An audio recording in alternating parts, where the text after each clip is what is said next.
प्रधानमंत्री जी 14 में जब पहली बार चुने गए तो वो मंदिर मस्जिद की साइज के लिए नहीं चुने गए थे। 2 करोड़ प्रतिवर्ष नौकरियां उनका वादा था। 2 दाएं 20 करोड़। एक श्वेत पत्र तो बनता है कि हम कहां हैं। मैं सिर्फ ये कहना चाहूंगा, आज सुबह जब पता चला कि economic situation in the country पर शॉर्ट ड्यूरेशन डिस्कशन है, तो मुझे कभी नहीं लगा था कि हमारी पूरी बातचीत टैक्सेशन, फॉरेन एक्सचेंज रिजर्व्स और वगैरह वगैरह की चीज़ों में रहेगी। अर्थव्यवस्था का वो एक चेहरा हो सकता है, लेकिन एक जनप्रतिनिधि जो राज्यसभा और लोकसभा में बैठे हुए हैं, उनके लिए आर्थिक परिस्थिति पे जब हम बात करते हैं ना, तो सर सबसे पहले गरीब की थाली नजर आती है। गरीब की, आप फॉरेन एक्सचेंज रिजर्व कुछ भी रख लो, लेकिन अगर गरीब की थाली में ऊपर परिलक्षित नहीं हो रहा है तो फाइल भी किताबी है और गांव भी किताबी। मैं सिर्फ, और हाँ बहुत बढ़िया कहा जावड़ेकर साहब ने कहा 80 करोड़ लोगों को, हालांकि मैं उस शब्द का इस्तेमाल नहीं करूंगा कि मुफ्त कुछ नहीं होता है सर। मैं कई बार सदन में बोल चुका हूं, अगर 80 करोड़ लोगों को आपको अनाज देना पड़ रहा है तो मुझको अर्थव्यवस्था पर कोई टिप्पणी नहीं करनी है कि आर्थिक परिस्थिति क्या है, कितनी समावेशी है, वगैरह वगैरह। सर, माननीय उपसभापति जी, सुधांशु जी जब बोल रहे थे तालियां बज रही थी सत्ता पक्ष से, बजती भी हैं। अब विजय साई रेड्डी जी को कष्ट हुआ तो उन्होंने कह भी दिया कि ताली क्यों नहीं बजा रहे हो। तो जब सुधांशु जी ताली बजा रहे के वक्तव्य पे ताली बज रही थी तो मुझे लगा कि गांव शहरों के बेरोजगार पर यह ताली कितनी भारी पड़ रही होगी। प्रधानमंत्री जी 14 में जब पहली बार चुने गए तो वो मंदिर मस्जिद की साइज के लिए नहीं चुने गए थे। 2 करोड़ प्रतिवर्ष नौकरियां उनका वादा था। 2 दाएं 20 करोड़। एक श्वेत पत्र तो बनता है कि हम कहां हैं। सर, माननीय उपसभापति महोदय, मैं कुछ चीजें आपके मध्य, क्या ऐसा तो नहीं है कि हम मानव विहीन और मानवीयता विहीन ग्रोथ स्टोरी के पक्ष में भजन गा रहे हैं, करतल ध्वनि कर रहे हैं। सर, कोई भी वैसा ग्रोथ जो फेसलेस हो, जॉबलेस हो, उस ग्रोथ से देश की हकीकत नहीं बदलती है। सर, बड़ी बड़ी बात लोग कर रहे थे। अभी पिछले महीने ये खूबसूरत किताब आई है, वेल रिसर्च्ड। आधी किताब में सर रेफरेंस है, ये है अनइक्वल। सर, हम किन देशों से पीछे हो गए हैं पता है? छोड़िए अमेरिका यूरोप की बात, बांग्लादेश और नेपाल इनकम इनइक्वालिटी को एड्रेस करते हुए मानवीय सूचकांक में हमको पीछे छोड़ चुका है। ये है सर दस्तावेज, ये अनइक्वल स्वाति नारायण की।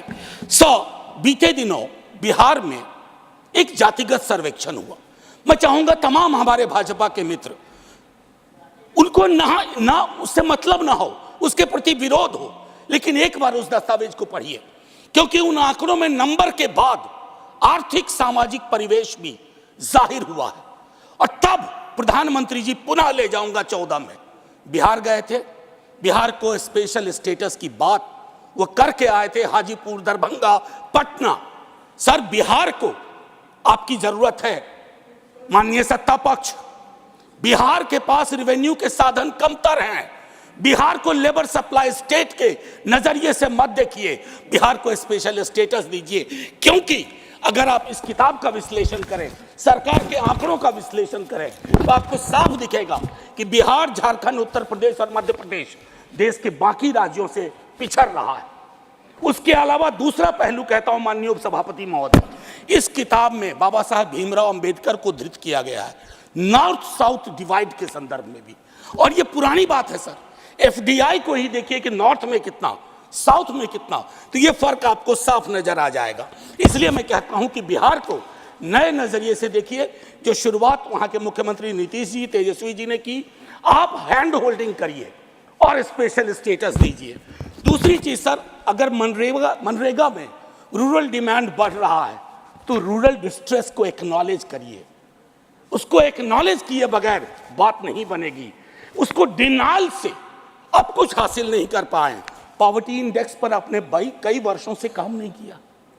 आप आंकड़ों के बारे में तो सरकार का दृष्टिकोण है कि विश्व के टिम्बकटू में अगर एक आंकड़ा पक्ष का कोई बोल दो तो उसको प्रदर्शनी लगा देंगे। अगर कोई आंकड़ा सरकार को असहज करता है तो कहेंगे हम तो इसको मानते ही नहीं है, इनकी तो मेथोडोलॉजी खराब है। साहब नहीं, ये डिफरेंशियल दृष्टिकोण मत रखिए। हंगर इंडेक्स पे खुल के कहिए हम मीट नहीं कर पाए हैं। ये सत्ता पक्ष और विपक्ष का मामला नहीं है, ये मामला है हमारे कलेक्टिव फेलियर का। हमें एड्रेस करना होगा। आपको असल में लग गया सर, बस 1 मिनट लूंगा माफी के साथ। सर, आपको असल में लगता है कि आप इनकम इनइक्वालिटी की बात ना करें, पॉवर्टी रिडक्शन की बात ना करें, अनएम्प्लॉयमेंट एड्रेसिंग की बात ना करें, चुनाव आप फिर भी जीत जा रहे हैं। मैं मानता हूं आपने वो तिलिस्म विकसित कर लिया है कि समस्याओं को एड्रेस किए बगैर भी चुनाव कैसे जीते जा सकते हैं। लेकिन जिन बोतल से निकला ये जिन देश पर बहुत भारी पड़ने जा रहा है। वेल्थ टैक्स को लेकर के, इनकम इनइक्वालिटी को लेकर मैंने कहा वेल्थ टैक्स 16 में आपने अबॉलिश कर दिया। किसानों के बारे में सर मैं कहता हूं, आप कहते हैं शेयर बाजार उछल रहा है, बड़ी तारीफ होती है।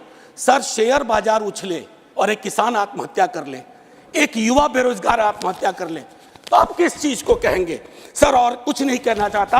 हाशिए के समूहों में पॉवर्टी की जो परिस्थिति है, आप बिहार का डेटा देखिए। आखिरी सर, एक सुधांशु जी बड़ी अच्छी चीजें बता गए, हमें तो लगा कि हम तो बेकार परेशानी है गरीबी से, भुखमरी से। 30 सेकंड सर। तो मैं आपके माध्यम से अपने मित्रवर्ग को कहता हूं, जब कश्ती साबितो सालिम थी, साहिल की तमन्ना किसको थी? अब ऐसी शिकस्ता कश्ती पे साहिल की तमन्ना कौन करे? जय हिंद सर। Thank you. आप सब जानते हैं कि जनज्वार का खर्च आपके जनसहयोग की बदौलत चलता है। आप भी जनसहयोग में शामिल हों और आजाद और स्वतंत्र पत्रकारिता को बनाए रखने के हमारे इस महाअभियान में शामिल हों।